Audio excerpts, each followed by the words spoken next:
Assalamualaikum warahmatullahi wabarakatuh. Waalaikumsalam warahmatullahi wabarakatuh. Kita sambil menunggu teman-teman yang lainnya, kita bisa mulai dulu. Kali ini kita akan membahas tentang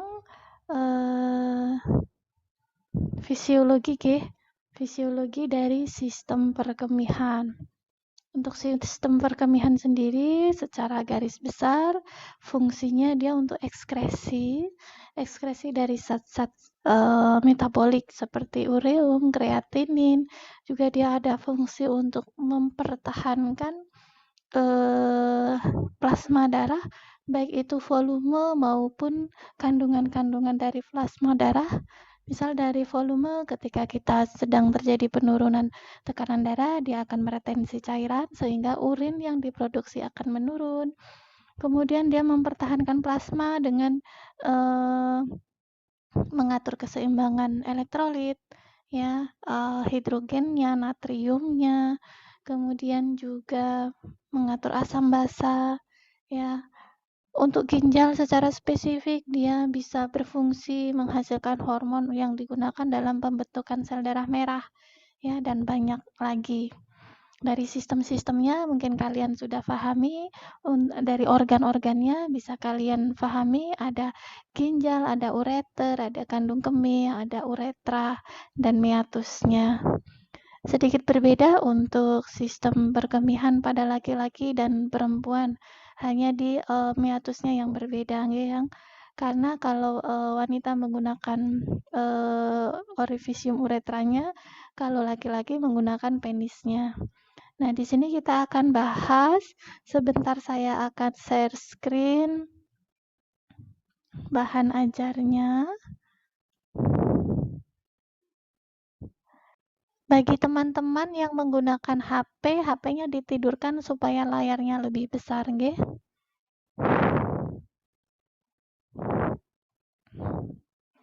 Dimohon ketenangannya selama kita perkuliahan, nanti akan saya beri waktu untuk sesi tanya jawab, nggih.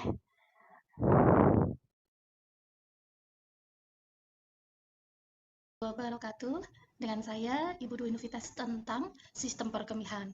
Pembelajaran kali ini yaitu mahasiswa mampu mendeskripsikan bagaimana anatomi dari organ-organ di sistem perkemihan serta bagaimana fisiologinya, fungsi dari ginjal, fungsi dari nefron, ya, serta kita akan mempelajari proses pembentukan urin dan proses miksi. Seperti yang kita ketahui bahwa sistem perkemihan ini merupakan sistem di mana terjadi filtrasi atau penyaringan darah yang tadinya darah kaya akan sampah metabolik. Nah, ini disaring oleh ginjal sehingga darah dapat bersih, dapat bebas dari zat-zat yang tidak lagi akan kita gunakan, ya, serta menyerap zat-zat yang masih dapat dipergunakan oleh tubuh. Untuk organ-organ penyusun dari sistem perkemihan, kita ketahui ada ginjal. Setelah ginjal ada saluran yang kecil ini adalah ureter.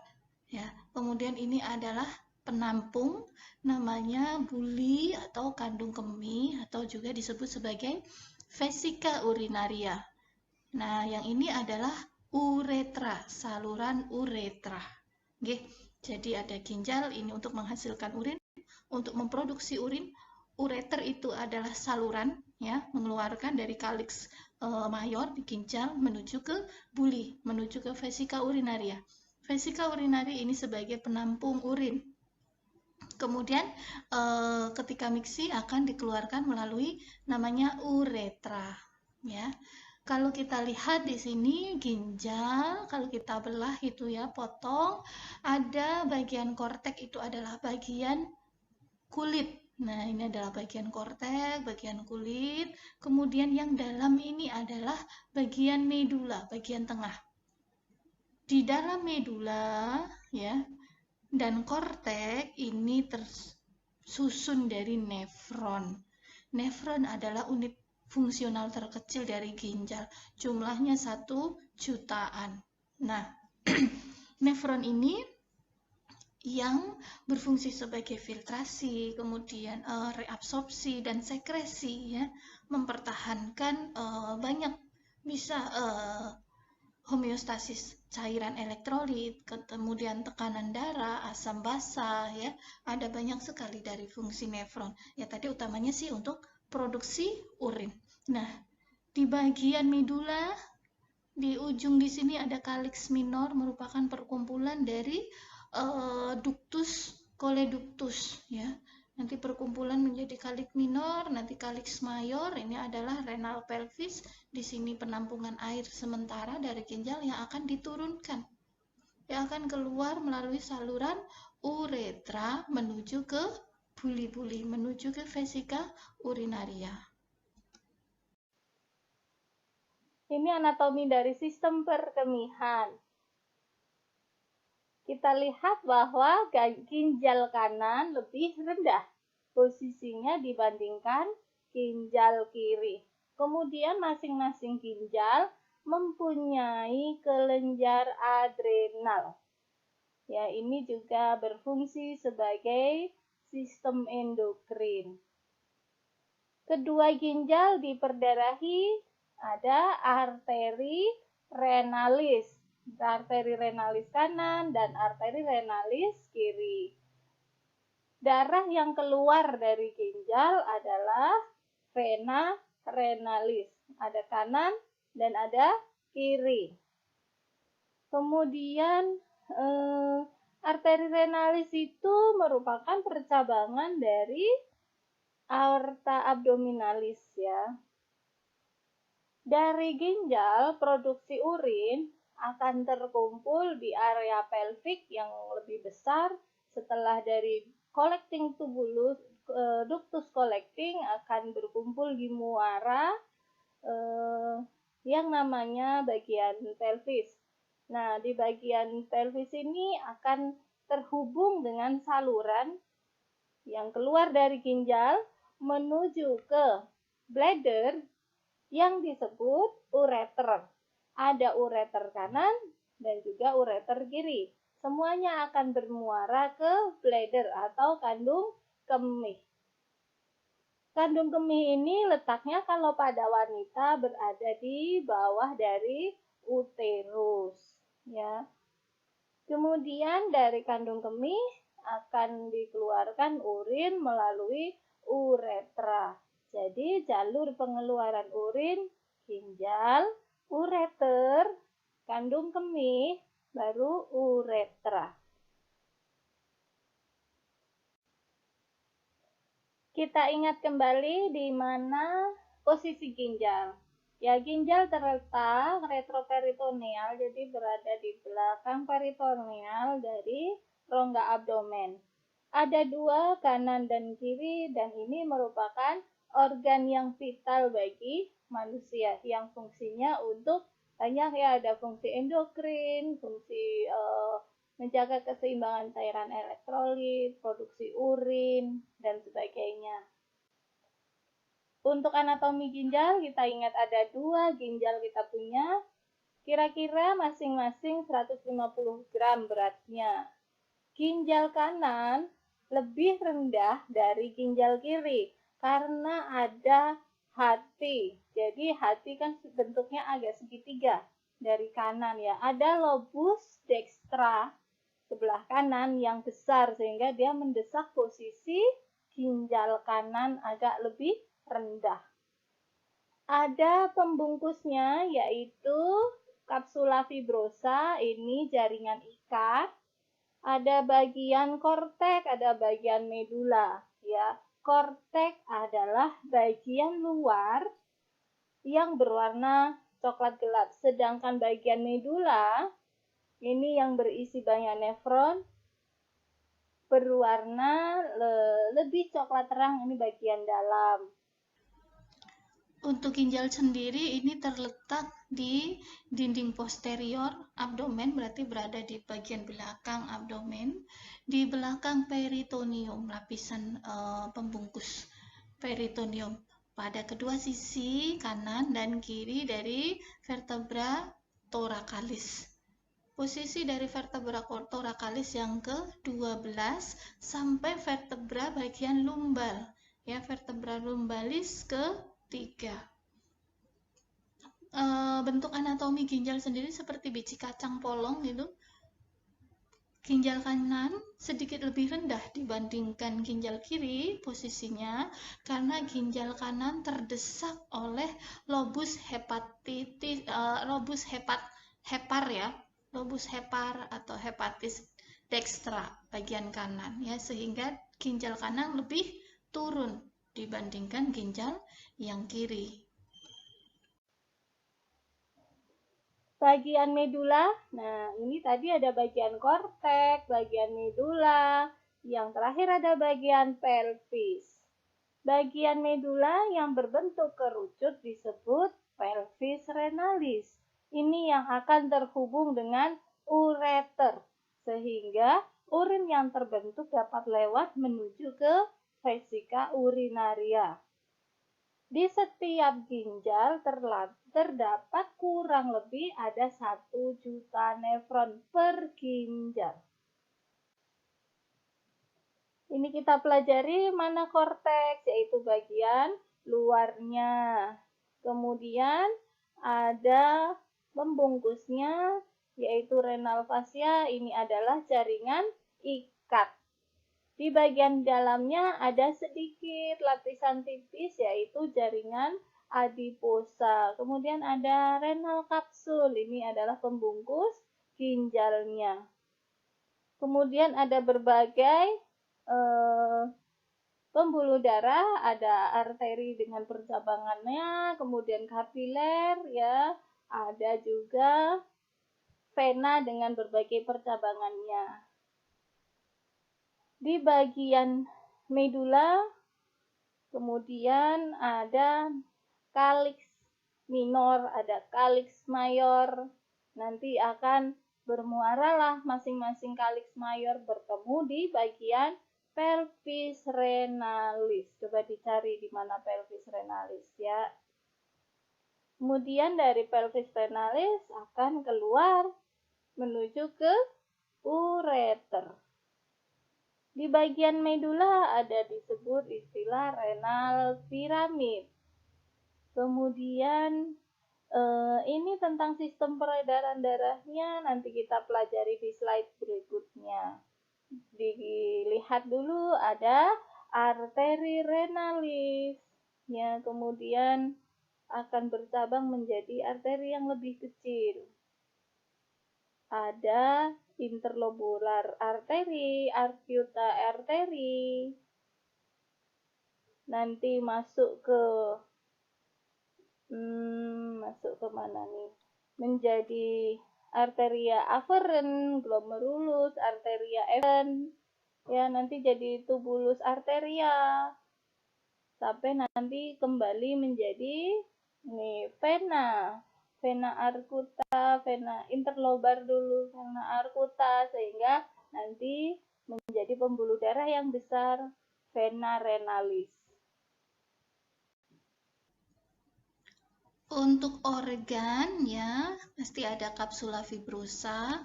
Nah, ini juga membungkus ginjal, ya. Ginjal terbungkus oleh kapsula fibrosa sehingga tidak menyebabkan friksi dengan organ-organ internal lainnya di intraabdomen. Kemudian bagian luar, bagian kulit ginjal, korteks renalis di bagian luar ini berwarna coklat gelap, dan bagian tengah dalam ini disebut sebagai medula renalis, ya, seperti yang saya jelaskan tadi di awal. Ini warnanya coklat yang lebih terang. Bagian medula berbentuk kerucut, bagian bawah tadi ada kerucut, ini disebut sebagai piramida renalis. Puncak kerucut ini menghadap ke kalix, mulai dari kalix minor sampai ke kalix mayor, ya, yang merupakan terdiri dari lubang-lubang kecil yang disebut sebagai papilla renalis. Kemudian ada bagian hilum. Hilum itu bagian yang melengkung dalam ya, medial nih. Hilum adalah pinggir medial. Kan ginjal seperti kacang. Nah, ini bagian hilum ya. Kalau ini kan gambar dari background ini adalah ginjal ya. Nah, ini adalah bagian hilum, bagian yang melengkung ya, bagian medialnya. Berbentuk konkav, sebagai pintu masuk dari pembuluh darah, pembuluh limfe, kemudian ini ada pembuluh darah, kemudian ada pembuluh limfe sampai ke ureter. Ini adalah ureter serta juga syaraf. Kemudian untuk pelvis renalis ini berbentuk seperti corong. Pelvis nih daerah sini nih, pelvis nih ya. Kalau ini gambar ginjal ya, ini daerah sini nih pelvis. Berbentuk corong yang menerima urin yang telah diproduksi oleh ginjal. Kemudian ada kaliks mayor, kemudian ada kaliks minor ya. Sedangkan bagian unit terkecil dari ginjal adalah nefron. Kisarannya 1 juta per ginjal. Belajar tentang nefron. Nefron adalah unit fungsional dari ginjal. Dari nefron, ini terdiri bagian-bagian nefron. Ada glomerulus, kemudian ada tubulus proximal, lengkung Henle, tubulus distal, serta collecting tubulus atau tubulus pengumpul. Ada arteriola yang masuk ke dalam glomerular yang disebut, kalau masuk disebut arteriol afferent.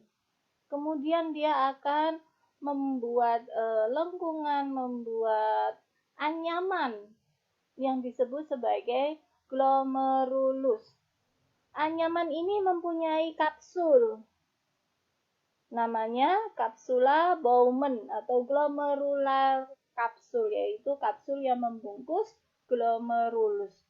Dari anyaman ini, anyaman arteriol ini, atau yang kita sebut sebagai glomerulus, maka akan keluar pembuluh darah tersebut. Kalau keluar disebut sebagai arteriola efferent. Masuknya afferent, keluarnya efferent. Paham ya? Oke, dari arteriola efferent dia akan berjalan sepanjang tubulus. Nah, kita perhatikan dulu glomerulus. Glomerulus dengan kapsula Bowman-nya. Kapsula ini membungkus glomerulus. Fungsi utama dari glomerulus adalah untuk filtrasi. Kemudian setelah dari glomerulus, cairan plasma yang sudah difiltrasi akan ikuti saluran tubulus ya. Pertama adalah tubulus proximal. Setelah tubulus proximal ada loop of Henle, tubulus Henle. Kemudian ada tubulus distal. Bagian akhir tubulus distal. Setelah tubulus distal masuk ke collecting ductus, ductus pengumpul.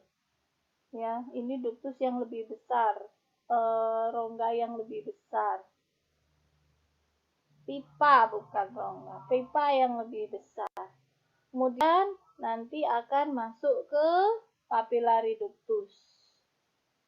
Jelas ya? Jadi apa saja bagian nefron? Ada glomerulus, ada tubulus proximal, ada lengkung of Henle, ada tubulus distal, dan ductus pengumpul. Untuk komponen nefron ada 3. Yang pertama komponen vaskular. Komponen vaskular tadi kita lihat yang merah-merah ada arteriola afferent, arteriola efferent, dan kapiler peritubular. Untuk arteriola afferent ini yang masuk ke glomerulus, membawa darah ke glomerulus. Tadi glomerulus sendiri adalah anyaman-anyaman dari arteriola. Kalau arteriola efferent ini adalah kapiler yang memiliki filter penyaring protein dari plasma ke lobulus nephron. Jadi ini adalah pembuluh darah dari glomerulus keluar. Pembuluh darah yang keluar dari glomerulus.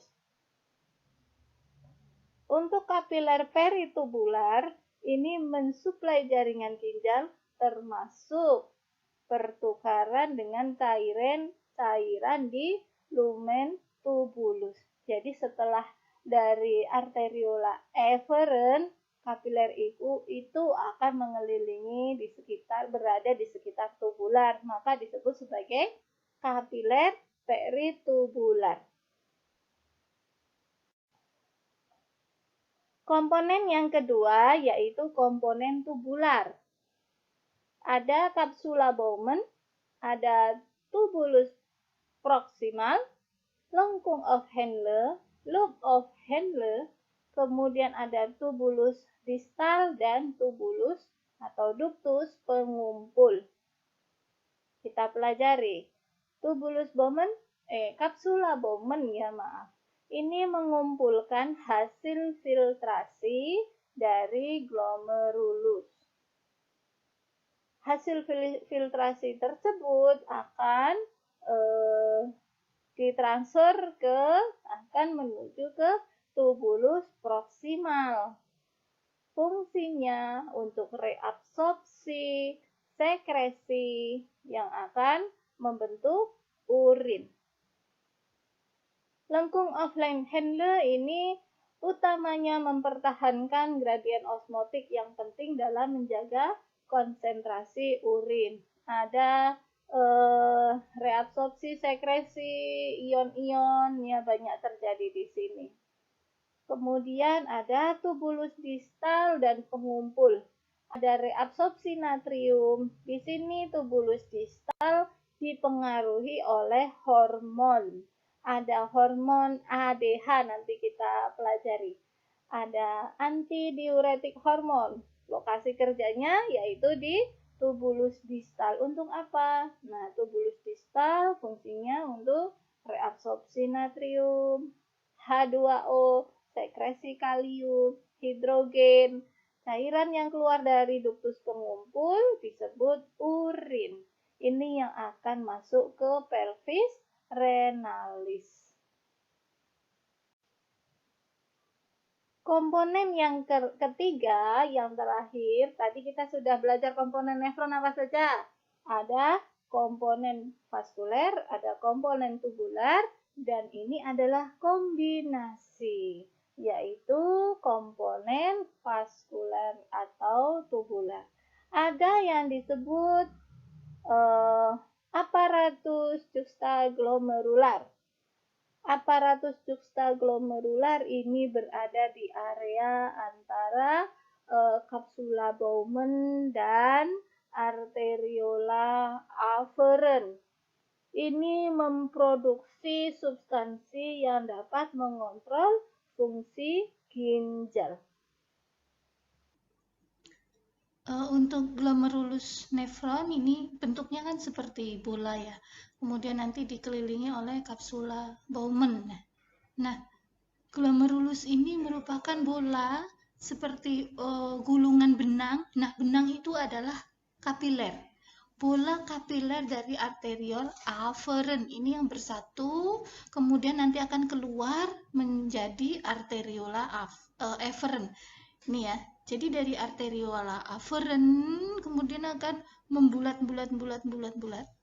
Ya, ini untuk memperluas penampang penyaringan. Kemudian dia akan keluar sebagai arteriola efferent. Nah, gulungan dari kapiler ini adalah glomerulus. Fungsinya utamanya sebagai tempat filtrasi sebagian air dan zat terlarut.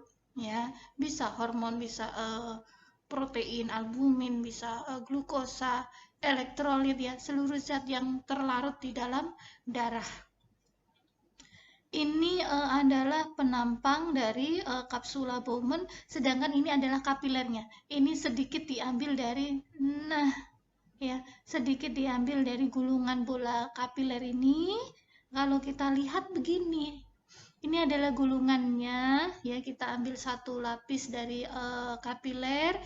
Di kapiler pembuluh darah itu ada sel endotel, ini sel dinding pembuluh darah. Ada bagian porus yang bisa dilewati oleh plasma, cairan dan zat terlarutnya, bisa melewati membran basement, kemudian dia akan disaring, ya, disaring di glomerulus kapsula Bowman ini. Nah, ya, jadi ini alur penyaringannya dari kapiler glomerular, kemudian ke basement membran, kemudian ke kapsula Bowman. Kita pelajari perbagian-bagian dari nefron. Yang pertama, glomerulus. Ini merupakan unit kapiler, ya, ini adalah pembuluh darah ya, yang disusun dari tubulus membentuk kapsula Bowman. Mempunyai pembuluh darah arteriola afferent yang membawa darah masuk ke glomerulus. Dan pembuluh darah arteriola efferent yang membawa darah keluar glomerulus.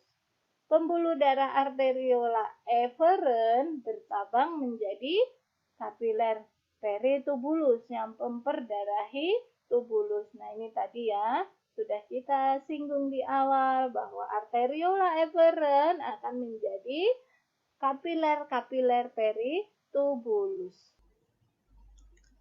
Fungsi dari kapsula Bowman nefron ini merupakan bagian dari tubulus yang melengkapi glomerulus untuk mengumpulkan cairan yang akan disaring, yang akan difiltrasi oleh kapiler glomerulus. Kemudian ada tubulus nefron, ini ada bagian-bagiannya, bagian proksimal yang dekat dengan glomerulus, kemudian yang letter U ini adalah ansa Henle, kemudian bagian yang jauh distal ini yang nanti akan berhubungan dengan ductus, ya, collecting ductus.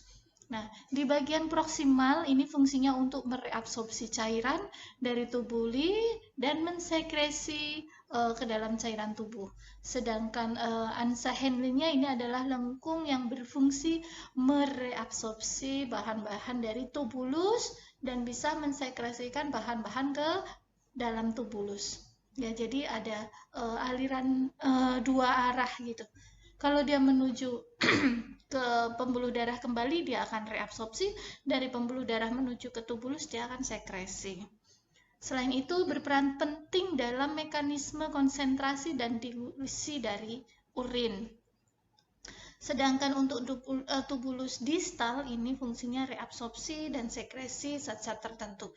Jadi setelah tadi kita melakukan filtrasi di glomerulus, maka di bagian sepanjang tubulus, saluran ya, tubulus itu saluran yang kecil gitu. Itu ada proses reabsorpsi juga proses sekresi di sepanjang tubulus. Ada spesifikasi masing-masing nanti kita bicarakan. Untuk ductus pengumpul atau collectifus ductus, ini adalah suatu ductus pengumpul dan juga pipa yang lebih besar daripada tubulus, ya. Fungsinya mengumpulkan, menerima cairan dari setiap 8 nefron yang lain. Ya, nefron ada 8 berkumpul, tubulus distalnya nanti akan bercabang-cabang masuk ke ductus pengumpul. Setiap ductus pengumpul terbenam di dalam medula untuk mengosongkan cairannya. Dalam hal ini adalah urin masuk ke pelvis ginjal, pelvis yang bagian sini, ya. Sehingga nanti setelah dari pelvis bisa dialirkan melalui ureter. Kita pelajari bagaimana aliran cairan di dalam nefron. Cairan plasma ya, yang masuk ke glomerular akan masuk ke kapsula glomerular, kemudian akan terkumpul menuju tubulus proksimal. Setelahnya dari tubulus proksimal dia akan turun mengikuti lengkung Henle. Kemudian naik ya dari lengkung Henle menuju ke tubulus distal. Setelah dari tubulus distal, dia akan terkumpul di collecting tubulus. Masuk ke collecting tubulus. Dari collecting tubulus nanti masuk ke calyx, namanya calyx minor. Setelah calyx minor, ke bagian yang lebih besar, calyx mayor. Baru pelvis. Ketika cairan itu sudah di pelvis keluar ke ureter, maka itu disebut sebagai urin. Ini adalah animasi ya dari fungsi nefron. Nefron itu tidak lurus seperti ini ya. Tadi sudah kita lihat nefron. Ini adalah glomerulusnya, kemudian ada tubulus proksimal, kemudian di ansa Henle-nya melengkung, kemudian tubulus distal. Nah, ini kita luruskan supaya kita lebih mudah mempelajari apa ya fungsi nefron. Nah, ingat, tadi ketika ada pembuluh darah yang masuk ke dalam glomerular membentuk bola, ya bola-bola kapiler, ini disebut arteriola afferent. Kemudian dia akan berpilin-pilin membentuk bola tadi kapiler disebut sebagai glomerulus. Kemudian ini adalah kapsul dari glomerulus atau disebut sebagai kapsula Bowman. Pilinan bola kapiler tadi akan keluar dari glomerulus menjadi kita sebut sebagai arteriola afferent. Arteriola afferent ini akan terus berada di dekat tubulusnya, ya, tubulus nefron. Ini disebut sebagai peritubular kapiler karena dia peri, dekat tubulus ya. Fungsinya apa? Dia berdekatan dengan tubulus nefron. Ini ada proses reabsorpsi dan proses sekresi. Kalau tadi di glomerulus itu fungsinya untuk filtrasi. Filtrasi itu dari pembuluh darah, nih yang merah pembuluh darah menuju ke nefron. Ya, ini proses filtrasi. Ya, cairan, elektrolit, ya, protein, glukosa, hormon, ya, ataupun sampah metabolik, ya, ureum gitu, kreatinin, ya, sampah metabolik. Semuanya difiltrasi. Kemudian dari yang sudah difiltrasi ini ada dong zat yang masih perlu kita gunakan lagi, ya. Glukosa itu ikut difiltrasi, tetapi glukosa itu harus masuk kembali seluruhnya ke dalam kapiler. Nah, ini adalah contoh dari reabsorpsi. Apa saja yang direabsorpsi? Contohnya adalah glukosa harus kembali. Ya, glukosa tidak boleh berada di urin. Kalau ada glukosa di urin, indikasi pasiennya mengalami diabetes. Nah, contoh begitu. Itu adalah proses reabsorpsi dari zat yang sudah difiltrasi dan masuk ke dalam tubulus nefron harus dikembalikan ke pembuluh darah. Ini adalah proses reabsorpsi atau proses sekresi.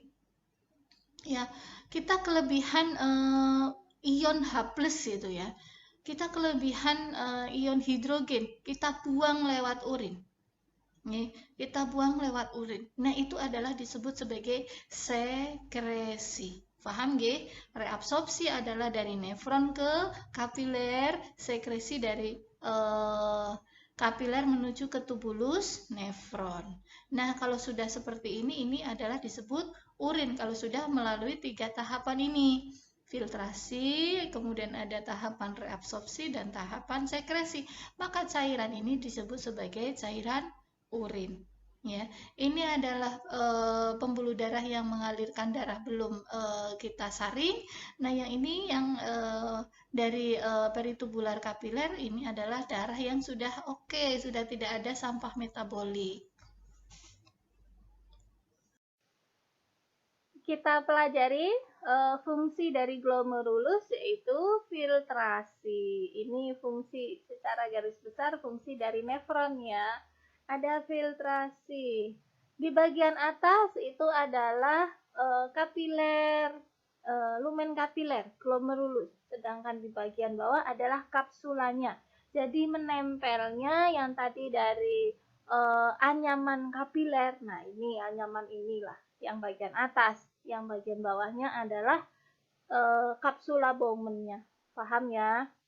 Nah, di lumen kapiler itu dinding-dindingnya kan terdiri dari sel endotelial, selapis.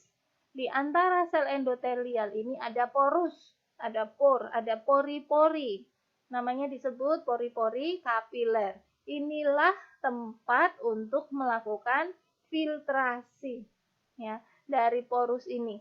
Pertama, plasma dari lumen pembuluh darah kapiler akan masuk melalui porus kapiler, kemudian melewati basement membran. Dari basement membran dia akan menuju ke kapsula Bowman, ya, di antara celah-celah dari podosit.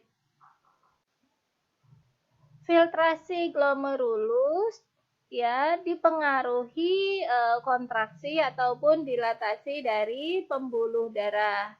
Ketika ada vasokonstriksi dari pembuluh darah yang masuk ke glomerulus, jadi ada vasokonstriksi arteriola afferent, pembuluh darahnya menyempit, maka volume plasma yang masuk ke glomerulus juga menyempit.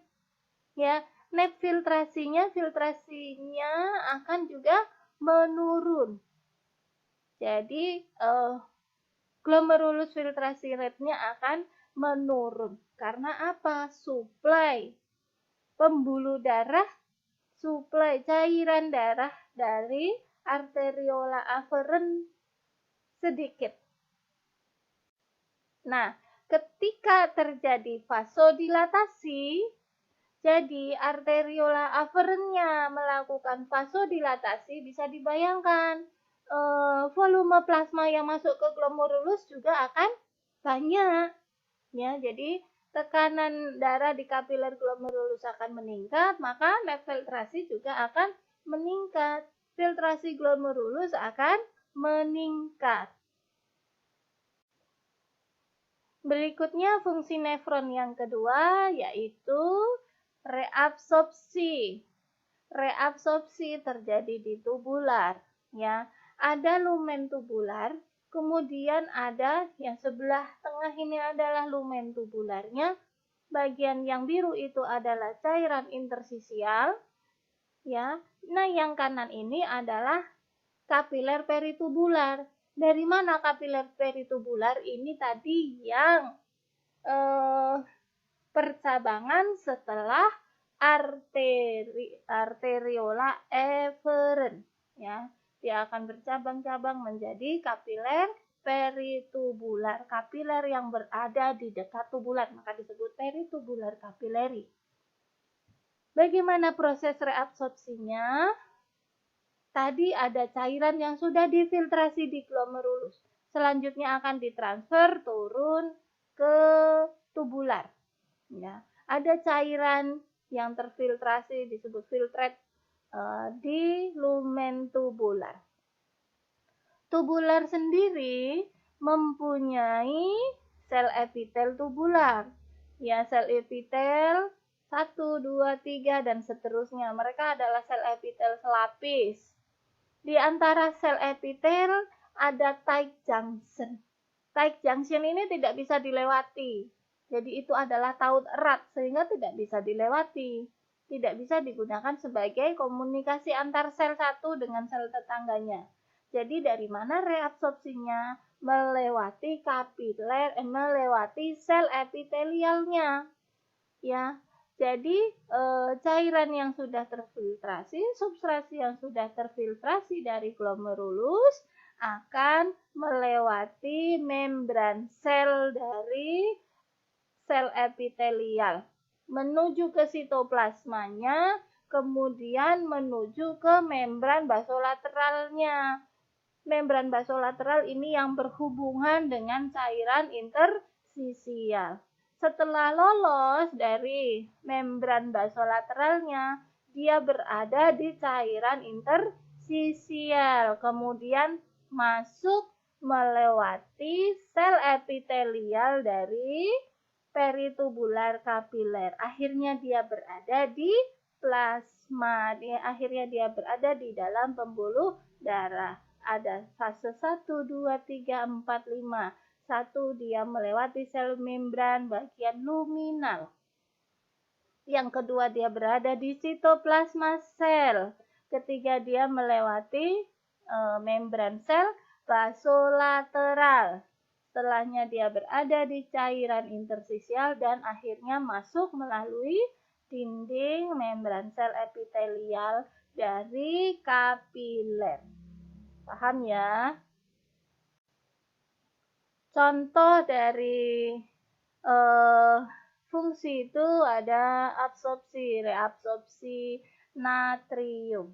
Jadi dari lumer, tubular, natrium akan melalui yang namanya channel natrium atau juga co-transport carrier. Dari channel natrium, ini channel yang spesifik terhadap natrium, natrium akan menuju ke dalam sitoplasma dari sel tubular. Ingat, itu tadi adalah membran luminalnya. Setelah sampai ke sitoplasma, dia akan keluar melalui menembus membran basolateralnya. Ada pintunya lagi, yaitu natrium kalium PAM basolateral. Pintu ini mempertukarkan antara natrium dengan kalium. Natriumnya keluar menuju ke cairan interstisial, sedangkan kaliumnya masuk ke dalam sel tubularnya. Jadi ini dua arah ya, antiporter namanya. Tidak usah dibingungkan. Jadi intinya dia melewati pintu yang namanya natrium kalium PAM basolateral. Setelah natriumnya masuk di cairan interstisial, maka dia akan menembus masuk lagi ke kapileri peritubular. Ya, menembus sel endotel yang ada di kapileri peritubular. Akhirnya dia sampai ke pembuluh darah kapiler. Fungsi yang ketiga dari nefron yaitu sekresi tubular. Contohnya adalah sekresi kalium. Kalau tadi natrium dari lumen dibawa ke kapiler, ini contohnya sekresi kalium akan dibuang ke urin. Jadi dari kapiler kebalikan natrium. Kapiler, kalium yang ada di kapiler akan dibuang ke lumen untuk dialirkan via urin. Kalium akan menembus kapiler peritubular, masuk ke cairan interstisial, dia bertukar antiporter dengan natrium melalui pintu apa tadi? Natrium kalium PAM. Jadi dia butuh ATP. Ini teraktivasi karena ada fosforilasi. Setelah kalium menembus dari membran basolateral masuk ke sitoplasma dari sel tubular, kemudian dia akan melewati pintu spesifik untuk menembus membran sel luminal. Jadi melalui pintu yang disebut kalium channel. Setelah menembus kalium channel baru berada di lumen. Disekresikan kalium ini akan keluar bersama urin. Ini terlihat rangkuman ya. Substansi-substansi apa saja yang difiltrasi di glomerulus serta direabsorpsi dan diekskresi sepanjang tubulus ya, dalam perharinya. Di sini terlihat ada air, kemudian ada klorida, natrium, bikarbonat ya. Ini untuk menjaga keseimbangan asam basa, kemudian glukosa, sampah metabolik ada urea, kemudian ada potasium, Ini natrium, potasium ini menjaga keseimbangan cairan elektrolit, tekanan darah. Kemudian ada asam urat sebagai produk metabolisme dari protein, serta kreatinin. Ini adalah sampah metabolik ya. Di sini terlihat dengan asumsi air yang masuk ke dalam ginjal itu selama 24 jam ada 180 liter. Dia akan mayoritas direabsorpsi karena kita urinnya paling hanya 1-2 liter per hari. Oke. Kemudian ini dari klorida, natrium, bikarbonat ya. Dari yang terfiltrasi mayoritas juga akan direabsorpsi karena yang diekskresikan di urin itu sedikit, kecuali apa yang spesifik di sini dilihat glukos, ada glukosa itu semua masuk terfiltrasi dan semuanya direabsorpsi. Okay? Jadi glukosa terfiltrasi, kemudian semuanya akan direabsorpsi kembali. Jadi tidak ada glukosa di urin. Begitu nggih? Kemudian untuk urea, ini sampah-sampah metabolik, ada urea, ya, kemudian ada kreatinin, ini mayoritas akan dibuang. Bahkan kreatinin ini harus clear. Ya, kalau kreatinin yang terfiltrasi 1,6 gram, maka dia seluruhnya harus diekskresikan ke urin. Ya, tidak ada yang direabsorpsi. Kemudian urea juga demikian, mayoritas di ekskresi ini. 54 gram yang diekskresikan 30 gram bahkan bisa lebih. Ini skematik lagi mana fokusnya yang direabsorpsi, yang disekresi di masing-masing tubulus. Baik ini adalah tubulus proksimal di ansa Henle, kemudian ada di distal ya. Kemudian ada distal yang bagian early, bagian awal, serta distal yang bagian akhir ya. Oke, kita pelajari. Pertama kan masuk darah dari arteriola aferen masuk ke dalam gulungan glomerulus. Fungsi utama glomerulus apa tadi? Yaitu filtrasi. Ya, filtrasi normalnya 125 ml per menit. Ini GFR yang normal ya. Di sini rentangnya 105 sampai 125. Kemudian apa saja yang difiltrasi? Ada air dan seluruh yang solut, yang terlarut di dalam air, kecuali protein. Saya ralat ya. Protein tidak ikut difiltrasi karena protein ini molekulnya besar. Yang masuk ke filtrasi adalah unit asam amino. Ini saya ralat nggih. Kemudian ada ionnya tadi ada potasium, natrium, klorida ya, bikarbonat juga. Nah, ada glukosa. Kemudian sampah metaboliknya ada kreatinin ya, urea, asam urat gitu. Next, setelah dari glomerulus apa saja yang difiltrasi kecuali apa tadi? Kecuali protein, karena molekul protein itu tidak bisa ya dia lolos melalui pori yang ada di antara sel endotelial dari kapiler glomerulus. Kemudian berikutnya di bagian tubulus proksimal, tubulus yang dekat dengan glomerulus yang direabsorpsi ya. Paling banyak ini harus bersih glukosa, asam amino juga harus kembali 100%. Ya. Mereka memang terfiltrasi karena mereka kecil. Tetapi mereka harus semuanya kembali ke pembuluh darah. Ya, ke peritubular arteri. Mereka harus kembali ke pembuluh darah, glukosa dan asam amino. Kemudian juga ada mayoritas air di sini, natrium, kalium. Ya, juga ada ini HCO3-. Ini adalah ion bikarbonat, sampai 90% pun dia harus direabsorpsi.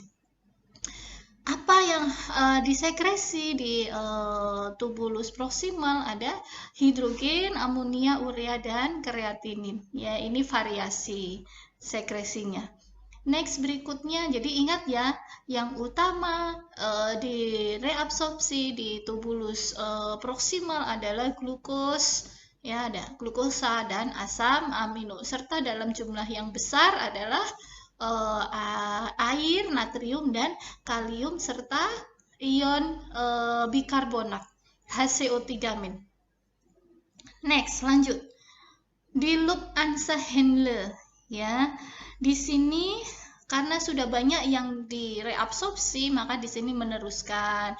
Ya, ada air, ada natrium, ya, ada air, ada elektrolit, ya. Sekresinya juga urea, ya. Ini semakin membersihkan, ya. Kemudian di bagian ini tubulus distal, bagian awal, ya, early part of distal convoluted tubulus. Jadi di tubulus distal bagian depan, bagian awal, ya, dia masih juga di reabsorpsi air, natrium, kalium, klorida, ya, dan kalsium. Nah, kalsium ini dia disekresi di sini karena ada direabsorpsi di sini karena ada pengaruh dari hormon paratiroid. Jadi hormon-hormon yang bisa menstimulasi nefron itu bekerjanya di tubulus distal. Mereka tidak bekerja di tubulus proksimal, tidak bekerja di tubulus, tidak bekerja di Ansa-Henle. Fokusnya mereka bekerja di tubulus distal. Ada hormon paratiroid, ada hormon vasopresin atau antidiuretik hormon. Ini mereka bekerja di tubulus distal. Ingat, jadi di tubulus distal memiliki reseptor, ya, untuk mereka bekerja. Sesuai fungsinya masing-masing, Nah, kalau paratiroid ini kan menjaga homeostasis dari kalsium. Kemudian kalau antidiuretik hormon, dia akan dia akan mereabsorpsi cairan lebih banyak, ya. Next. Berikutnya di bagian tubulus distal akhir, ya, last part of distal convoluted tubulus and collecting duct. Jadi sudah mendekati ductus pengumpul. Reabsorpsinya semakin sedikit, dia ada urea dan natrium, kemudian ion bikarbonat, kemudian ada urea. Sekresinya ada kalium, ada hidrogen. Itu secara spesifik, intinya ya yang bekerja keras ya tubulus proksimal, ya, karena dia barusan terfiltrasi, bekerja keras, semakin ke sini semakin kecil kan jumlah dari air maupun zat yang terlarut.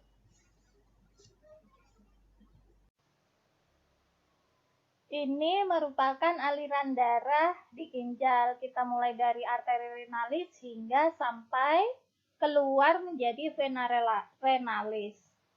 Pertama, arteri renalis masuk ke dalam ginjal akan menjadi lebih kecil, disebut arteri segmental. Mengecil lagi menjadi arteri interlobar, kemudian arteri arcuta, ini yang mengelilingi medula.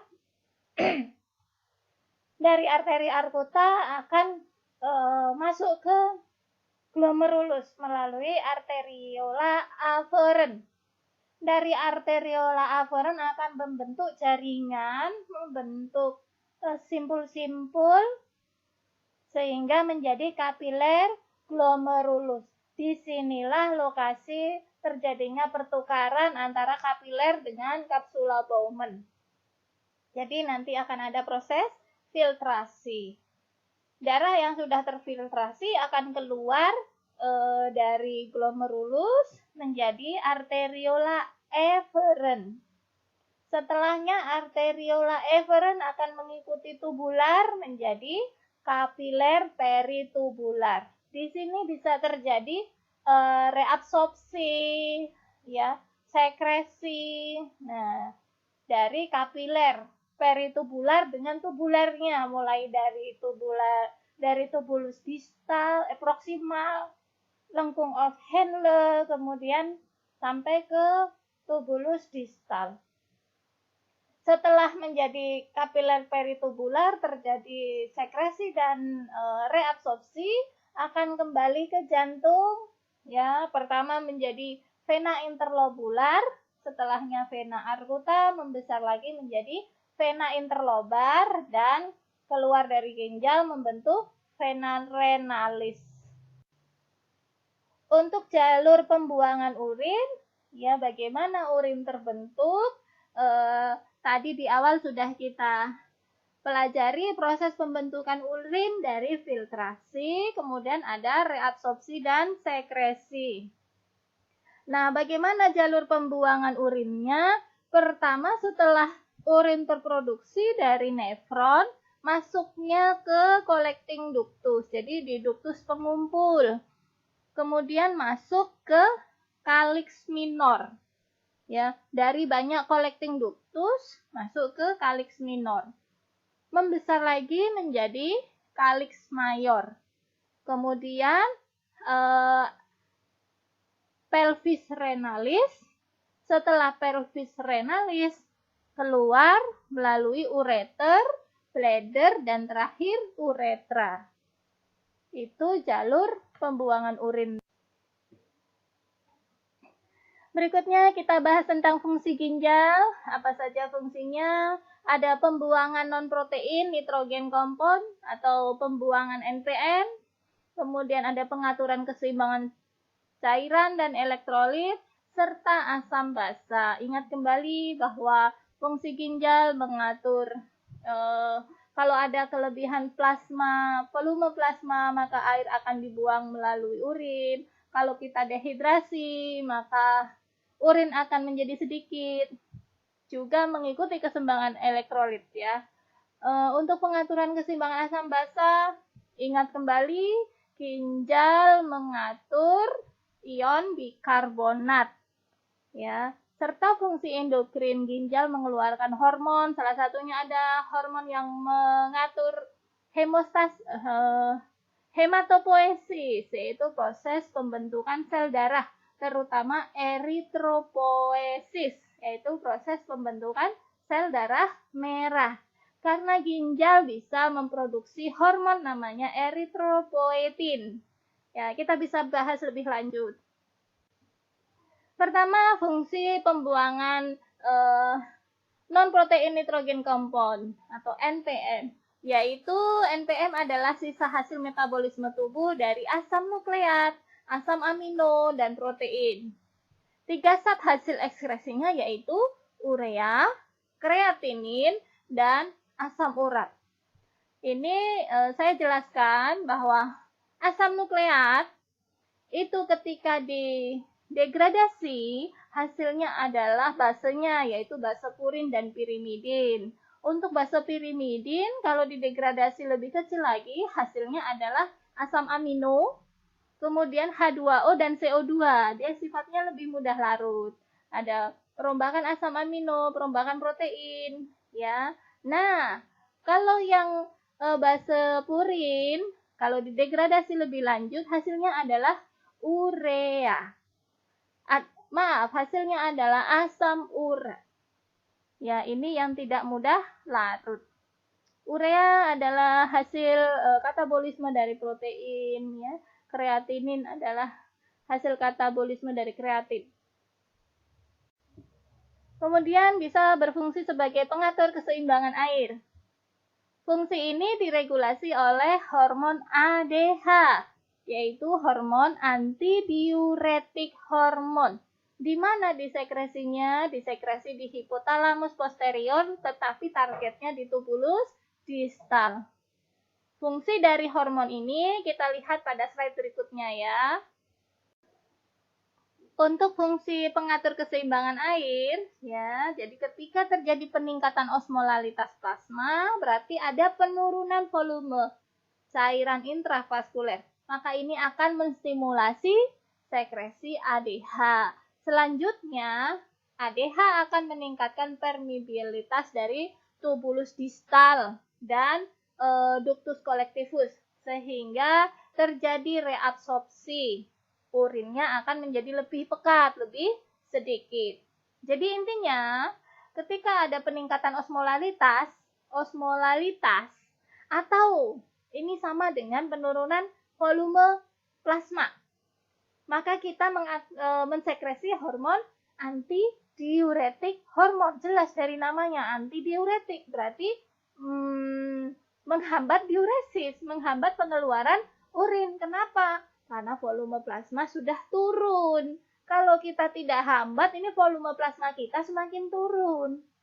Ya, sehingga ADH akan menstimulasi tubulus distal untuk mereabsorpsi, untuk menarik kembali cairan ke plasma. Ya, sehingga urinnya yang diproduksi menjadi sedikit. Tetapi efek ke plasma apa? Peningkatan volume cairan di plasma. Ini upaya untuk menjaga tekanan darah juga. Pada akhirnya tidak hanya menjaga keseimbangan air dan osmolalitas. Pada keadaan haus, ADH akan disekresikan untuk meningkatkan reabsorpsi air. Sedangkan pada keadaan dehidrasi, tubulus ginjal akan memaksimalkan reabsorpsi. Ingat, kondisi haus, kondisi dehidrasi, volume plasma turun. Maka tugas ginjal harus menghemat air, jangan dikeluarkan. Ya, supaya cairan di dalam tubuh tetap seimbang. Tubulus ginjal akan memaksimalkan reabsorpsi air sehingga dihasilkan urin yang sedikit dan sangat pekat. Sebaliknya, pada kondisi cairan berlebihan akan dihasilkan banyak urin dan encer dengan osmolalitas yang rendah. Paham ya? Ketika cairan di plasma berlebih, buang, karena itu akan memperberat kerja jantung, meningkatkan tekanan darah. Kita harus buang lewat mana? Urin. Ya, ADH gimana? Dihambat produksinya. Ini lagi nggak dibutuhkan ADH ketika kita sedang kelebihan cairan. Buang urinnya sehingga osmolalitas akan menurun. Nah, ini adalah kinerja, mudah ya memahami kinerja ADH, antidiuretik hormon, atau terkadang disebut sebagai vasopresin, itu sama saja. Vasopresin atau antidiuretik hormon. Tadi ADH disekresi, setelah disekresi dia ditransportasikan melalui pembuluh darah sampai ke ginjal lewat pembuluh darah peritubular. Lokasi kerjanya adalah di tubulus distal. Jadi ketika vasopresin keluar dari kapiler, kemudian dia menempel, nomor 1 itu adalah menempel pada reseptornya, maka akan terjadi peristiwa penting di dalam sel dari dinding tubulus distal. Ada peristiwa apa di sini setelah menempelnya vasopresin pada reseptornya?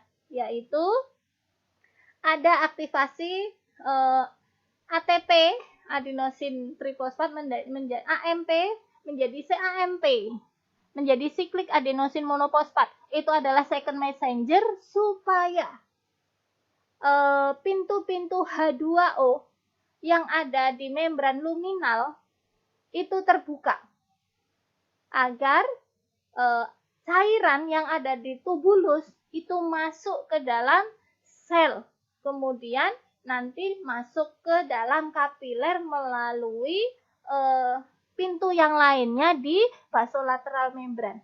Ingat, nomor 1, menempelnya vasopresin pada reseptor. Nomor 2, aktivasi CAMP, ini second messengernya. Nomor 3, yaitu membukanya channel air, membukanya pintu air. Nomor 4, masuknya air ke dalam sel di dinding tubulus distal.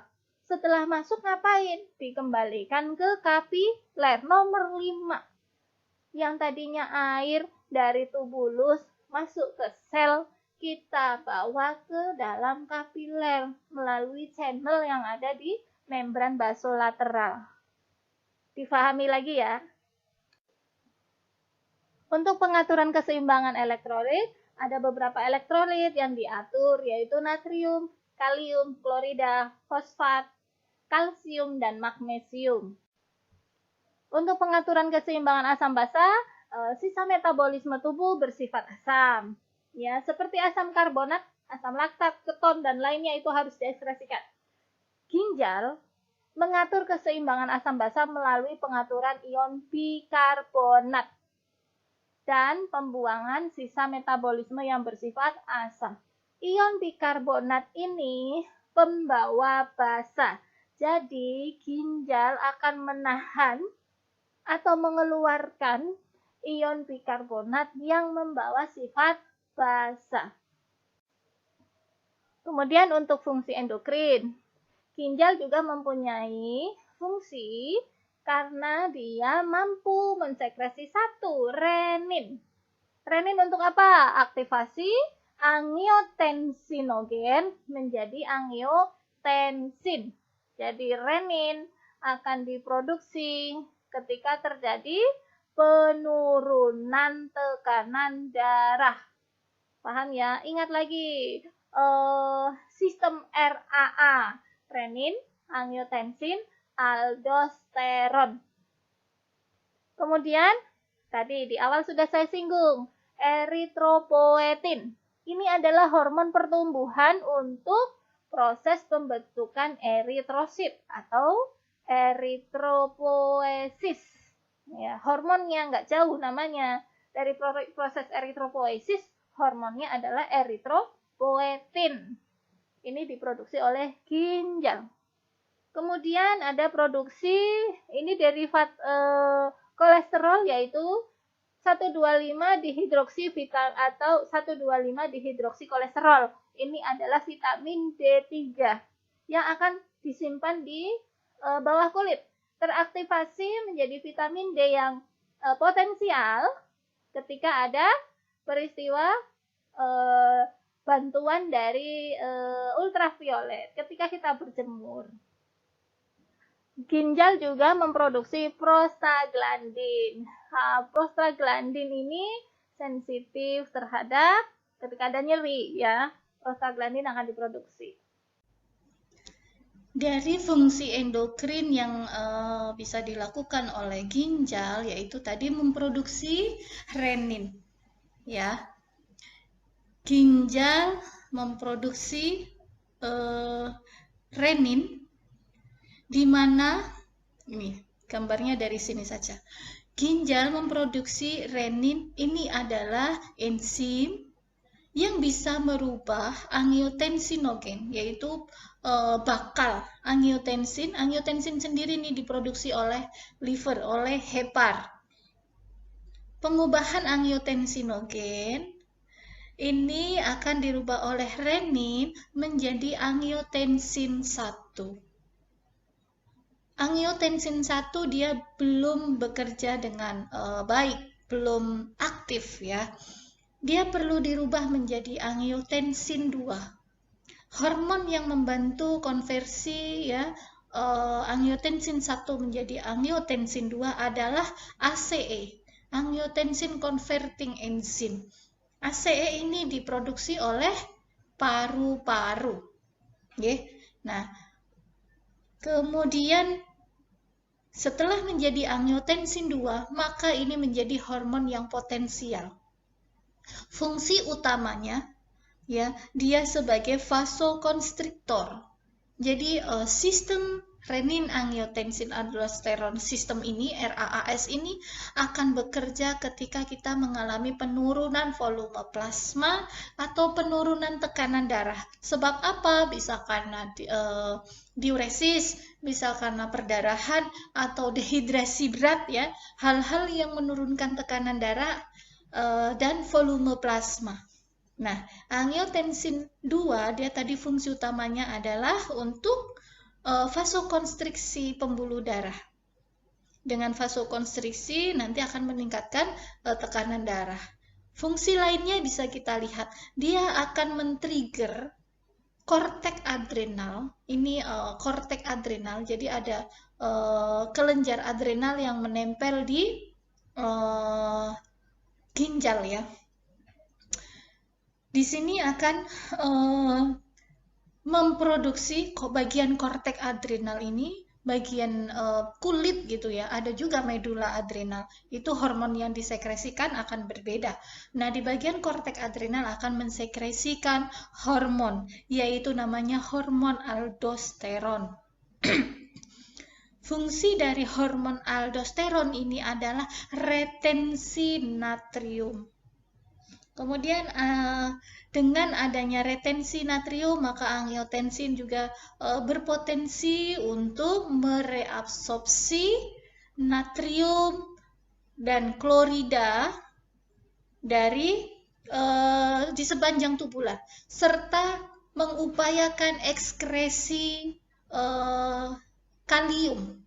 Dengan adanya retensi dari natrium, maka H2O akan ikut retensi. Ingat, mereka itu water love natrium, natrium love water. Ya, begitu natrium direabsorpsi, ya H2O-nya pun juga akan direabsorpsi, akan diretensi, akan dicegah untuk keluar menjadi urin. Angiotensin 2 juga men-trigger aktivitas dari sistem saraf simpatetik. Selanjutnya, angiotensin 2 men-trigger dari lobus hipofisis, ya, lobus hipofisis posterior. Ini untuk mensekresi ADH, antidiuretik hormon. Ya, ada yang menyebutnya sebagai ADH, ada yang menyebutnya sebagai vasopresin, sama saja. Mereka bekerja ADH dan aldosteron di tubulus distal nefron, ya. Kalau aldosteron dia fungsi utamanya adalah retensi natrium, kalau ADH dia utamanya adalah absorpsi H2O. Klop, jadi kerjanya sinergis. Ya, kerjanya sinergis. Nih, aldosteron dia reabsorpsi, mengambil natrium, kemudian diikuti klorida, kemudian ada H2O, serta mengeluarkan kalium. Sedangkan fungsi dari ADH, antidiuretik hormon, dia mereabsorpsi H2O dari tubulus, ini dari tubulus menuju ke arteri peritubulus. Sehingga pada akhirnya sistem renin-angiotensin sistem ini adalah meretensi air dan garam. Retensi air, H2O, dan natrium. Menyebabkan volume plasma meningkat, ya, sehingga tekanan darah akan meningkat. Diagram skematik lainnya, ini juga sangat jelas diagramnya. Trigger dari aktivasi sistem RAAS ini adalah ada penurunan dari konsentrasi NaCl, ada penurunan volume ekstraseluler fluid, cairan ekstraseluler, dalam hal ini maknanya ada di pembuluh darah, kemudian ada penurunan tekanan arterial, ya. Akan men-trigger liver untuk tadi ya, hati untuk memproduksi angiotensinogen. Oleh ginjal akan memproduksi renin. Pengubahan angiotensinogen oleh renin menjadi angiotensin 1. Angiotensin 1 tidak bekerja potensial. Yang potensial ada angiotensin 2. Dibantu siapa enzimnya? Oleh enzim ACE, angiotensin converting enzyme, di mana ACE ini diproduksi oleh paru-paru. Efek dari angiotensin 2 di sini terlihat hanya 2 ya. Kalau yang tadi terlihat sampai 4. Oke, utamanya yaitu sebagai vasokonstriktor. Membuat vasokonstriksi pembuluh darah arteriolar. Efek lainnya dia akan men-trigger ini di atas ginjal ya. Nah, di sini kan posisinya cuma diambil saja. ya, adrenalnya. Bagian pinggir kulit, ya, kulit namanya korteks adrenal, dia akan memproduksi hormon. Hormon apa namanya? Aldosteron. Fungsi dari hormon aldosteron, dia akan men-trigger ginjal di mana? Di tubulus distal nefron ginjal untuk reabsorpsi natrium. Ya, tadi di slide sebelumnya apa saja yang direabsorpsi? Ada natrium, ada klorida, dan ada air. Ya.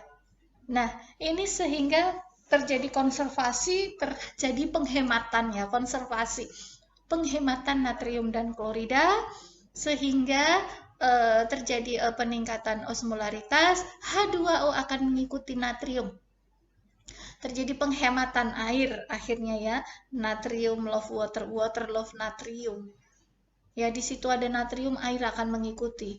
Akhirnya akan membantu mengkoreksi tadi adanya penurunan konsentrasi natrium klorida, ada membantu koreksi penurunan volume plasma, sehingga natrium klorida normal, volume plasma normal, tekanan darah akan normal. Selesai tugas dari renin, angiotensin, aldosteron system. Yang berikutnya organ, setelah kita bicara ginjal, ya, banyak sekali membicarakan ginjal karena fungsi utama dari sistem perkemihan itu ada di ginjal. Next, berikutnya adalah ureter. Ini adalah saluran, ya. Ada dua. Kenapa dua? Karena ginjalnya ada dua, kanan dan kiri. Ada dua saluran dari ginjal, dari renal menuju ke vesika urinari. Panjangnya sekitar 25-30 cm dengan penampang diameternya setengah cm. Sebagian ada di rongga abdomen dan rongga pelvis. Untuk lapisan ureter, dinding luar ini adalah jaringan ikat, terdiri dari jaringan ikat fibrosa. Kemudian lapisan tengah ini adalah lapisan otot polos. Ya, dia bisa dia bisa mengkerut, konstriksi, atau dia juga bisa dilatasi. Fungsi otot polosnya untuk itu. Bagian sebelah dalam itu adalah mukosa. Ini yang langsung berhubungan dengan cairan urinnya, yaitu lapisan mukosa. Lapisan dinding ureter itu menimbulkan pergerakan-pergerakan peristaltik. Dari mana gerakan peristaltik? Dari lapisan smooth muscle-nya, dari lapisan otot polosnya. Fungsinya untuk mendorong urin masuk ke kandung kemih atau ke vesika urinarinya. Organ yang ketiga yaitu ada vesika urinari. Ini bentuknya, ini gambar sebelah kanan adalah vesika urinari. Terlihat ini yang bagian atas kecil adalah saluran ureter. Ya, kemudian dia ada sphincternya, ya, sphincter uretral. Nah, ini lokasi masuknya saluran ureter di vesika urinari. Bentuknya seperti kendi atau buah pir, fungsi menampung urin. Fungsinya sebagai penampung urin, terletak di simfisis pubis di bagian rongga pelvis. Sifatnya dia elastis seperti karet dan terdiri dari 4 lapisan. Ya, 4 lapisannya itu ada mukosa, kemudian ada smooth muscle, sampai nanti yang keluar adalah jaringan ikat. Kita bahas sedikit di sini. Ini tadi kita sudah sampai ke ureter, ya, ureter kanan dan kiri. Kemudian ini adalah sphincter ureteralnya. Kemudian ada di bagian atas, ya, ada muscle dextrusor. Ini adalah otot polos yang bekerja secara involuntir, yang dia akan mendorong ke bawah untuk mengeluarkan urin menuju ke uretra. Nah, kemudian di sini ada sphincter. Ini setelah dari vesika urinari masuk ke uretra, ada 2 sphincter. Di sini ada sphincter internal, kemudian di sini adalah sphincter eksternal.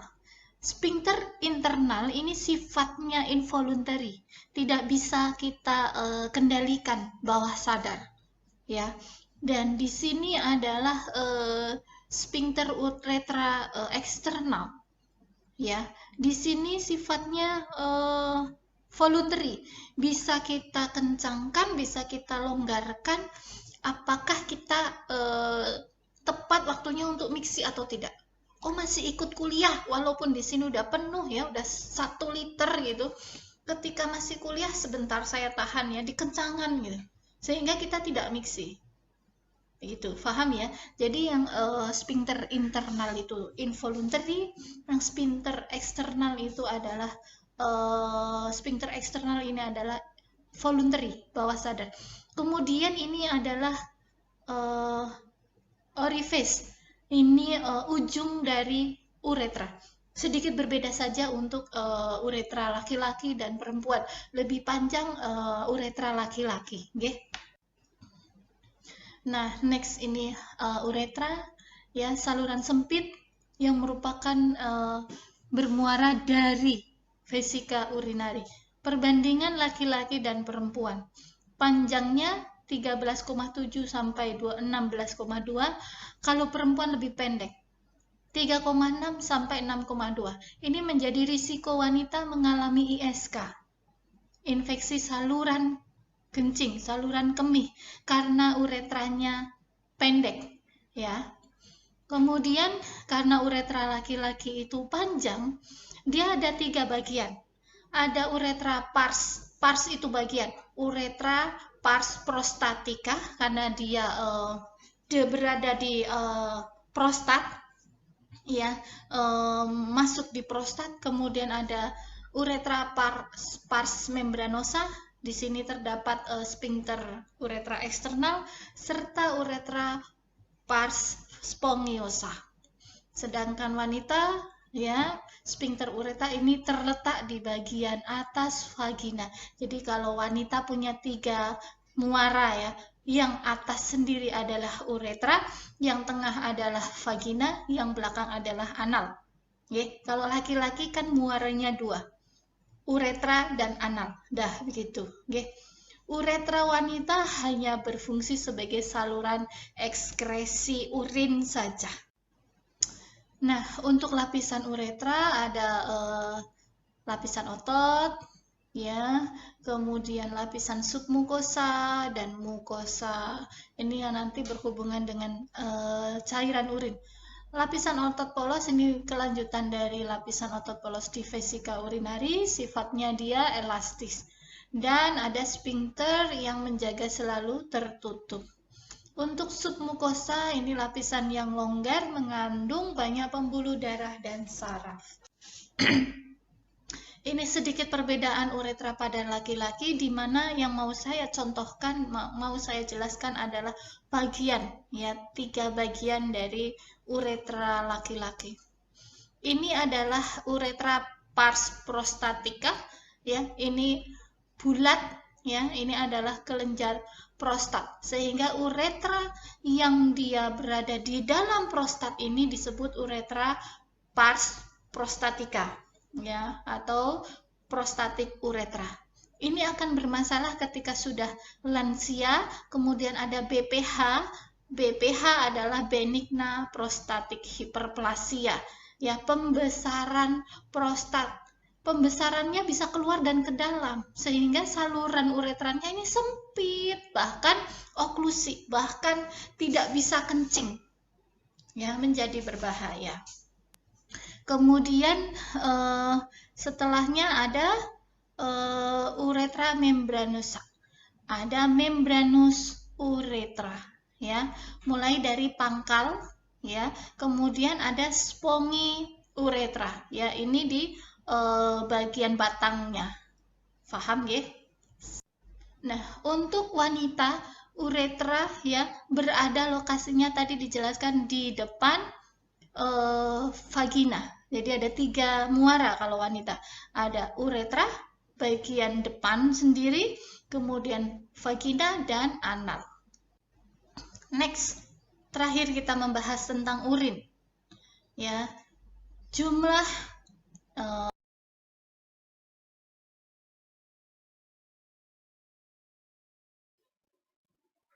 Oke, nanti yang terkait dengan urin bisa dipelajari, itu bagian sedikit saja terkait dengan karakteristik urin ya, sifat urin, berat jenis urin berapa, yang terkandung di urin berapa, apa saja gitu elektrolitnya.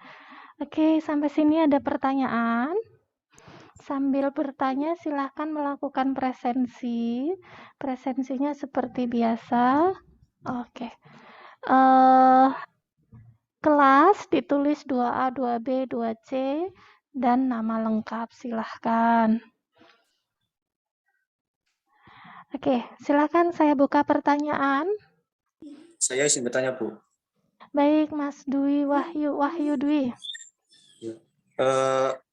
Pertanyaan saya, fungsi ginjal itu kan diantaranya pembuangan sisa hasil metabolisme dan mengatur keseimbangan dari cairannya, Bu. Nah, Ya. kenapa dari pasien yang hanya memiliki satu ginjal lebih rentan terhadap penyakit daripada manusia yang memiliki ginjal dua, Bu? Terima kasih, Bu. Oke, kenapa pasien dengan satu ginjal lebih rentan terhadap penyakit dibandingkan kita yang masih memiliki dua ginjal? Nah, sekarang tadi ginjal sebagai jalur pembuangan sampah metabolit. Kalau kita buang, kita tiadakan satu jalurnya, maka bisa menimbulkan banyaknya tumpukan sampah metabolik pada orang yang memiliki satu ginjal. Jadi bisa menimbulkan uremia ya, bisa terjadi penumpukan ureum di organ-organ lunak. Yang paling sering di integumen, di kulit, kulitnya terasa kasar, bersisik, gatal, warnanya bisa keabuan, kemudian bisa penimbunan di sistem saraf sehingga kita bisa terjadi gangguan kognisi. Ya, sampai ke seperti itu, masuk ke blood barrier brain, jadi masuk ke sawar darah otak, bisa jadi itu bisa menimbulkan gangguan kognitif sampai ke kematian. Jadi untuk pasien-pasien yang tinggal memiliki satu ginjal, mungkin dia melakukan donor ya, atau mungkin ada kanker ginjal sehingga dia ginjalnya harus diangkat, dia benar-benar harus diet yang sehat untuk penderita atau untuk orang yang memiliki satu ginjal saja. Pembatasan aktivitas, pembatasan cairan, kemudian pembatasan elektrolit juga. Itu diatur oleh dietitian-nya. Seperti itu. Mas Wahyu Dwi. Ya, terima kasih, Bu. Lagi? Ibu izin bertanya. Saya ingin bertanya. Oke, Mbak Asisa dulu, nanti Mbak Valentina. Ya, Bu. Jadi kan misalnya pada saat orang tuh kan nahan buang air kencing tuh, Bu. Udah itu kan lama-lama tuh dia nggak jadi pipis kan, Bu. Nah, udah itu setelah itu tuh kayak buang air kencingnya tuh sedikit-sedikit itu, Bu. Itu tuh apa ya, Bu, yang nyebabin? Terima kasih. Oke, baik. Sering dialami oleh wanita yang menahan kencing. Nih Ibu Novi lagi kuliah, saya udah kebelet kencing. Nanti dulu ya, mau ikut kuliah dulu. Nah, ketika volume urin di vesika urinari itu mencapai 125 cc, itu adalah refleks pertama kita ingin kencing. Sedangkan vesika urinari bisa dia meluas, menampung ya 500 cc. Bahkan pernah saya mengosongkan urin pasien dengan gangguan cedera kepala sehingga ada gangguan sphincter, dia harus gunakan kateter urin ya sampai 2000 cc. Ya, jadi sebegitu besarnya vesika urinari bisa melebar, meregang. Tadi refleks pertama 125 cc, terasa ingin kencing, tapi ditahan. Ya kan? Sedangkan urin bersifat iritatif. pH urin rendah. Jadi dengan rendahnya pH urin ini, fungsinya untuk membunuh mikroba sebetulnya, tetapi dia juga kalau tertahan lama bisa menimbulkan iritasi pada mukosa dari saluran kencing, bisa di mukosa uretranya atau bisa di mukosa kandung kemihnya. Ketika ini bertambah lagi ya karena kita menahan kencing. Nah, iritasi pada mukosa ini yang bisa menyebabkan kencingnya menjadi sakit ya, gangguan relaksasi dari sphincter sehingga kencingnya sedikit tapi lama gitu, lama selesainya. Ya, jadi iritasi dari mukosa dan gangguan sphincternya. Begitu nggih Mbak Azizah? Jadi lebih baik jangan menahan kencing nggih. Gitu. Kalau sudah 2 kali ditahan segera kencing. Itu 500 cc aja kita di atas pubis sudah nyeri ya sebetulnya. Oke, Mbak Valentina. Baik, Bu, terima kasih. Saya ingin bertanya, apakah infeksi saluran kemih tersebut bisa menyerang segala umur, Bu, termasuk balita? Oke, segala Terima kasih. umur. Oke, terima kasih. Communicable disease itu bisa menyerang segala umur, termasuk juga dengan ISK, infeksi saluran kemih. Anak kecil dapat ISK dari mana? Dari popok bisa. Ya, dia kencing, ngompol, nggak diganti-ganti. Ya, apalagi penggunaan popok ya, bisa jadi di situ ada festes ya, ada urin yang tertampung udah semalaman. Nah, itu bisa menjadi koloni bakteri, koloni mikroba yang bisa masuk ke saluran perkemihan. Gitu nggih Mbak Valentina? Baik, Bu, terima kasih. Oke, berikutnya. Bu, izin bertanya, Bu. Baik, silahkan. Kan ginjal kan ada 2. Misalkan ada orang yang hidup dengan 1 ginjal. Apakah akan berdampak pada organ lain dan apakah sistem perkemihnya tetap berjalan seperti semestinya, Bu? Oke, Mbak Christine, terima kasih. Ya, Tadi Bu. sedikit saya jelaskan ya. Yang penting dia dietnya dan pola aktivitasnya diadaptasi. Kita ada penyanyi terkenal siapa? Ada penyanyi yang dia karena cancer di ginjal kemudian diambil 1 ginjalnya. Laki-laki, cakep, masih single. Loh, Ibu ingatnya cakepnya ya. Pakai A, Vidi Aldiano, Bu. siapa namanya Mbak Valentina? Vidi Aldiano. Nah, Vidi Aldiano ya. Ibu ingatnya siapa ya? Vidi Aldiano, dia hidup dengan 1 ginjal. Toh bisa beraktivitas, berkreasi karena dia sebagai penyandang 1 ginjal mematuhi dietnya, mematuhi aktivitas fisiknya, mematuhi stres relaksasinya sehingga ginjal yang 1 itu tetap sehat. Ya, gitu. Nanti untuk lebih pastinya kita bisa belajar lagi untuk diet pada penyakit dengan ginjal ya. Dia rendah natrium, dipastikan tinggi serat, kemudian keasamannya juga diatur, rendah karbohidrat juga supaya tidak membebani pembuangan kreatininnya, rendah protein ya. Proteinnya benar dibatasi sampai ke nanti pembatasan cairan juga. Bisa viabel hidup, usia harapan hidupnya lama asalkan dia taat gitu. Begitu Mbak Christine? Makasih, Bu. Baik. Lagi? Ibu izin bertanya, Bu. Oke, silakan.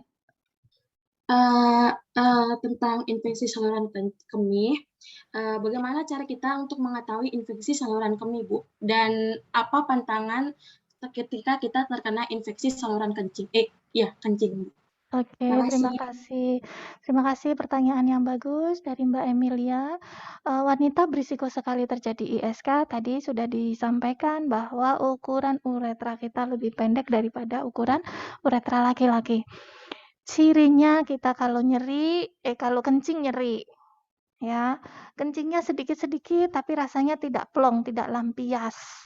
Ya, bisa jadi sampai rasa terbakar, ada demam-demam ringan gitu di tubuh gitu ya. Ada demam-demam ringan, bahkan bisa sampai ada keluar darah di urin ya. Tidak ada pantangan apa-apa, kita bisa perbaiki kondisi infeksius tersebut dengan banyak minum jus, terutama jus beri, jus yang asam-asam. Karena itu meningkatkan sistem imunitas kita, sehingga imunitas bisa terkonsentrasi ke saluran yang saluran kemih yang mengalami infeksi. Kemudian mandi air hangat tidak masalah, kemudian cebok pakai air hangat garam ya, tidak masalah, itu lebih baik. Atau dengan agen-agen topikal, antiseptik topikal dengan betadine atau dengan iodin dan lain-lainnya. Begitu nggih? Baik, Bu, terima kasih. Oke. Silakan lagi. Ibu izin bertanya, Ya, silakan Mbak Siska. bagaimana kalau ada orang yang diangkat ginjalnya dua-dua ya Bu, terus dibantu oleh selang, apa faktor yang mempengaruhi orang tersebut? Terima kasih Bu. Oke. Kalau evidence kejadian orang yang benar-benar diambil dua ginjalnya dan viabel hidup itu agak jarang.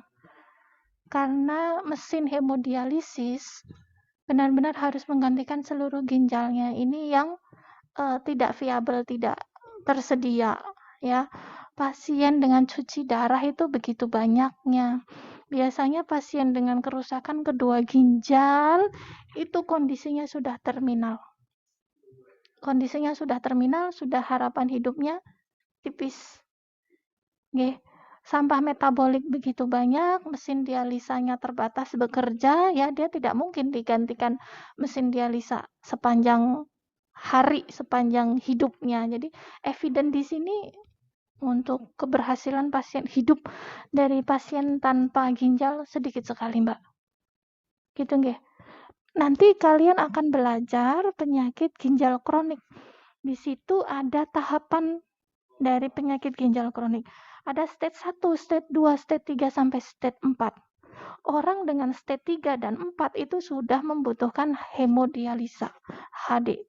Sesuai dengan dosisnya nanti 1 bulan sekali, 2 minggu sekali, dan seterusnya. Oke. Ketika dia sudah end renal stage disease, dia sudah stage yang keempat, yang tertinggi, itu kondisi klinis pasiennya sudah buruk. Ya, dia sudah bengkak, dia sudah hitam, bisa jadi sudah sesak nafas ya. Sudah begitu, bahkan sampai koma uremikum karena ureanya sudah menembus sawar darah otak, menempel di otak ya, sehingga gangguan perfusi sampai koma. Gitu jawaban saya, Mbak Siska. Baik Bu, terima kasih. Nggih. Ada lagi? Aku mau bertanya, Ya, silakan Mbak Anissa. kenapa kalau orang yang kena penyakit gagal ginjal itu kan punya penyakit lagi itu harus operasi. Nah itu kenapa ambil jadwalnya itu sesuai kayak jadwal cuci darahnya itu Bu? Oke. Baik, dia dengan penyakit gagal ginjal, kemudian dia harus operasi. Contohnya operasi apa, Mbak? Kalau setahu saya waktu itu Bapak itu operasi ini Bu, apa ini yang di jenis kelaminnya itu Bu, apa ya? Yang menurun hernia apa ya Bu? Oke, hernia inguinalis. Oke, jadi ini pasiennya laki-laki gitu ya? Iya Bu. Usia?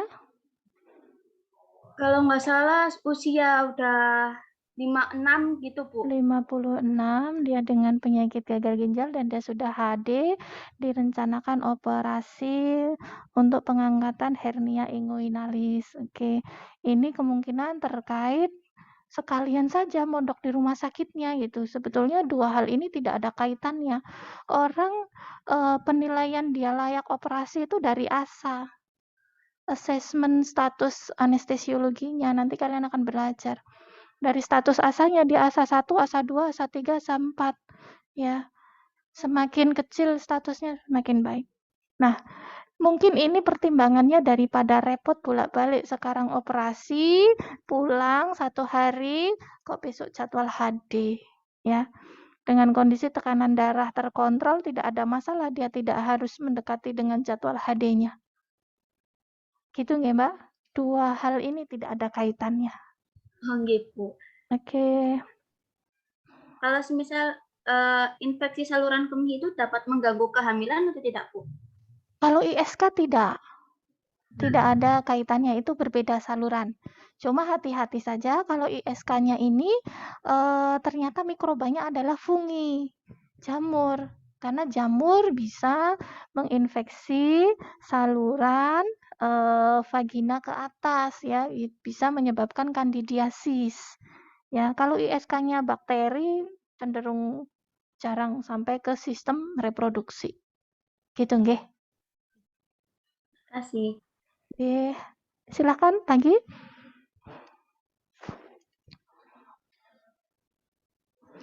Kita cukupkan? Oke, pesan saya untuk fisiologi ini detail ya. Jadi kalian putar ulang videonya, pahami betul ya, diresapi, dicatat mana yang penting. Ini berbeda dengan konsep keperawatan dasar itu simple gitu. Tapi kalau kita masuk fisiologi ini detail. Per sel itu kita bicarakan. Nah, mungkin demikian saja pembelajaran kali ini. Untuk kedepannya kita concern kembali di sistem-sistem tubuh lainnya. Nanti hari Jumat ketemu dengan saya di mata ajar yang lainnya. Semoga bermanfaat. Kalau ada ilmu yang salah saya mohon maaf. Assalamualaikum warahmatullahi wabarakatuh. Waalaikumsalam warahmatullahi wabarakatuh. Terima Makasih, Bu. kasih, Bu. Makasih, Bu. Silahkan live room. Ibu.